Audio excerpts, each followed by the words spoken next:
अध्यक्ष महोदय, bank guarantee already आहे, त्याचं रजिस्ट्रेशन आपण करतो. फक्त आर्टिकल त्याला 54 मध्ये आता पकडावं लागतं.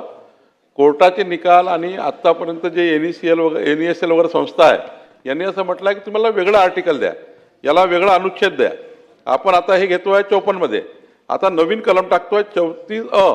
मुद्रांक शुल्क तेवढंच असणार आहे, बँक गॅरंटी रजिस्टर होणार आहे. मी आताच सांगितलं की 5 लाखापर्यंत 0.1 आता आहे तेच लागणार. त्यामुळे मुद्रांकामध्ये काही वाढ नाही, काही घट नाही, फक्त आर्टिकल बदलतो आहे. ते सिक्युरिटी बॉन्डच्या अधिकारात आहे. तर आपण आता बँक गॅरंटीला 34A करतोय, एवढंच एक करतोय. चला, कोण बोलणार आहे का?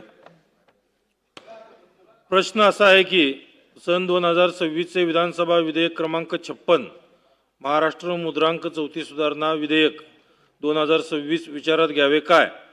अनुकूल असतील त्यांनी होय म्हणावे, प्रतिकूल असतील त्यांनी नाही म्हणावे.